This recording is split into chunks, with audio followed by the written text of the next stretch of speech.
Bienvenue dans une nouvelle vidéo. Dans cette vidéo, on va en finir avec le plus grand mythe de la musculation. Et on va le faire en répondant à la question suivante. Est-ce que la musculation, ça rend lent? Si tu n'es pas encore abonné à la chaîne, je t'invite à le faire maintenant et à rejoindre ma liste email à travers laquelle tu recevras du contenu exclusif. Le lien est dans la description. Let's go!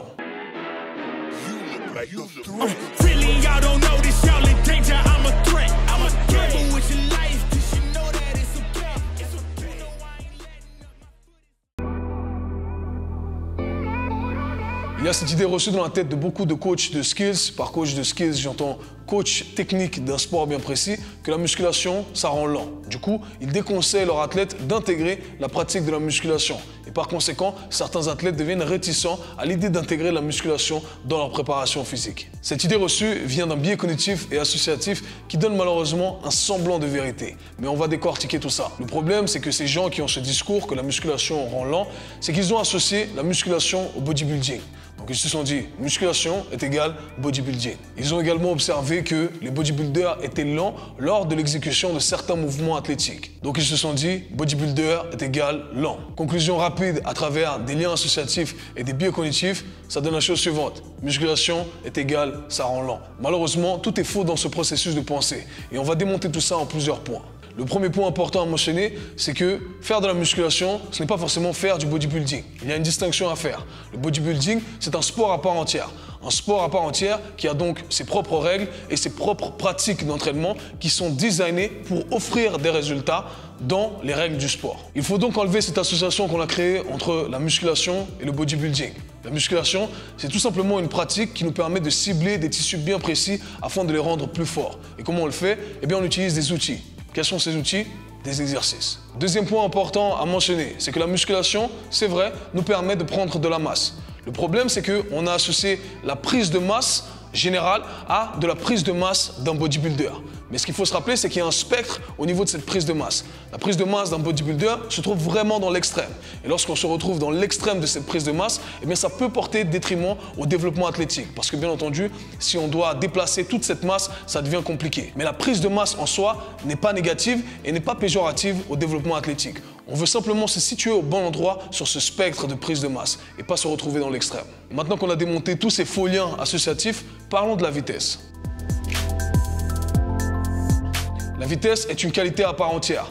Dans le monde de l'entraînement, on l'oppose à la force, bien que la force max soit la qualité mère nous permettant de produire un maximum de vitesse. Mais pour garder le truc le plus simple, il faut simplement garder en tête que la vitesse est une qualité à part entière. Et qui dit qualité à part entière, dit qualité qui doit être entraînée spécifiquement. Lorsqu'on comprend ça, on comprend que lorsqu'on n'est pas rapide, lorsqu'on est lent, ce n'est pas parce que notre pratique de musculation ou notre sport rend lent.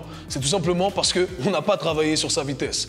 Donc lorsqu'on observe des bodybuilders qui se déplacent lentement lors de certaines exécutions athlétiques, certains, parce que certains peuvent produire une vitesse conséquente, eh bien c'est tout simplement dû au fait qu'ils n'ont jamais entraîné cette qualité spécifiquement. Ce qui est intéressant à mentionner, c'est qu'on pourrait très bien utiliser l'exemple des powerlifters ou des haltérophiles. Ces derniers utilisent des exercices de musculation classiques, ces derniers ont également de la masse, bien que ça ne soit pas forcément la masse adéquate pour certains sports qui requièrent d'autres qualités athlétiques, mais ils ont quand même une masse conséquente et font des exercices de musculation classiques tels qu'on les connaît tous. Pourtant, ils sont rapides. Et pourquoi ils sont rapides malgré le fait qu'ils utilisent exactement les mêmes exercices? Eh bien, c'est parce qu'ils travaillent sur leur vitesse spécifiquement. Donc, comme on peut le comprendre à travers cet exemple, le fait de faire de la musculation ou d'utiliser des exercices de musculation, ce n'est pas ça qui rend lent en soi. C'est le fait d'utiliser ces exercices de musculation ou sa pratique de musculation sans y mettre un focus axé sur le développement de la vitesse. La question qui te vient sûrement en tête maintenant, c'est « Ok, j'ai compris tout ça, mais comment on fait pour développer sa vitesse ?» Il serait beaucoup trop long pour rentrer dans tous les détails. Donc on va essayer de garder le truc le plus simple possible et le plus accessible pour que tu puisses l'implémenter dans ta pratique. Pour développer ta vitesse, de manière générale, tu veux utiliser des charges légères. Plus on utilise des charges légères, plus on se dirige vers le spectre du développement de la vitesse max. À l'opposé, plus on utilise des charges lourdes, plus on se dirige vers le spectre de la force max et de la vitesse lente. Pour prendre un exemple concret, lorsque tu fais un 1RM sur ton back squat, tu vas produire une quantité de force qui est élevée, mais le déplacement de la barre va être lent. Par conséquent, la vitesse est basse. Ce qu'il faut simplement retenir avec cet exemple, c'est qu'on a une relation inversée entre la force et la vitesse. Pour développer sa force max, charge lourde. Pour développer sa vitesse max, charge légère à intermédiaire. Il y a un spectre ici également. Du coup, pour développer ta vitesse, tu veux utiliser tes exercices de musculation classiques, mais utiliser une charge qui va représenter 20 à 30% de ton 1RM jusqu'à 85% de ton 1RM en fonction du spectre de vitesse que tu cherches à viser. Si tu n'es pas familier avec tous ces termes, je sais que ça peut porter confusion. Donc dis-toi la chose suivante. Quand je travaille sur ma force, je veux apprendre à mon système nerveux à engager un maximum d'unités motrices, engager un maximum de fibres musculaires. Quand je travaille sur ma vitesse, je veux apprendre à mon système nerveux à contracter mes fibres musculaires le plus rapidement possible. C'est simple et bête, mais facile à retenir. Lorsque tu travailles sur ta vitesse, voici quelques règles générales que je t'invite à appliquer.